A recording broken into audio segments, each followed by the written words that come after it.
صباح الخير إن كان صباحا، ومساء الخير إن كان مساء. تحياتي لكم أينما كنتم.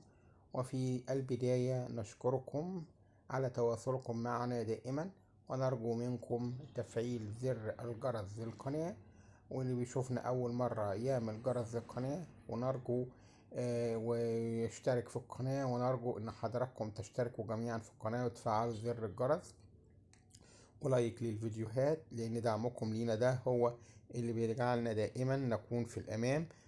ونبدأ الحلقة. معانا الآن 20 جنيه مصري، توقيع المحافظ محمد إبراهيم عبد الفتاح، إصدار 1976. تصميم جميل بيحمل على برضو في واجهته مسجد محمد علي اللي في القلعة. تصميم جميل جدا الصراحة.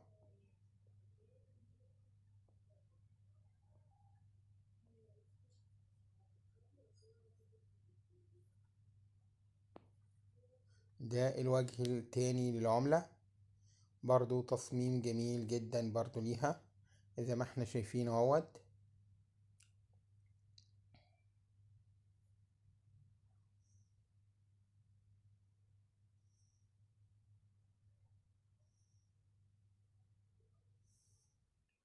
اعتقد ان التصاميم دي كانت بتتم في الخارج، ما كانتش بتتم هنا في مصر.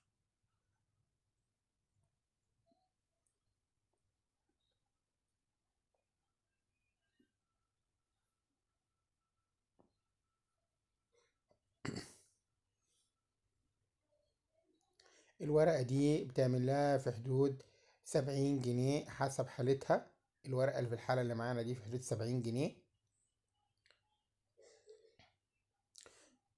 وطبعا اللي عايز يشتري ورقة زي كده يقدر، متوفرة في ذوق ديانة خلف بنك فيصل الإسلامي اللي بيعقد كل يوم سبت. طبعا توصل للسوق ده عن طريق انك تدخل شارع 26 يوليو بجوار دار القضاء العالي، حتى وتتمشى بتاع 10 دقايق حتى تصل إلى بنك فيصل الإسلامي، وتدخل من وراه يوم السبت من كل أسبوع من الساعة 8 حتى الساعة 4 عصرا. أو لو أنت جاي من محطة المترو،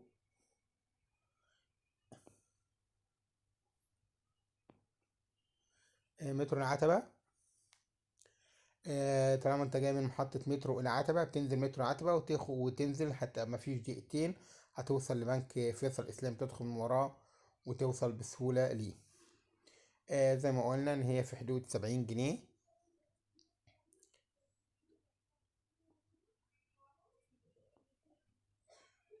وده سعرها. نتمنى ان حضراتكم تشتركوا في القناة، وتعملوا لايك للفيديو وسبسكرايب للقناة، وتشتركوا وتفعلوا زر الجرس، لان دعمكم لينا دايما بيدفعنا للأمام. وإلى اللقاء في حلقة قادمة بإذن الله.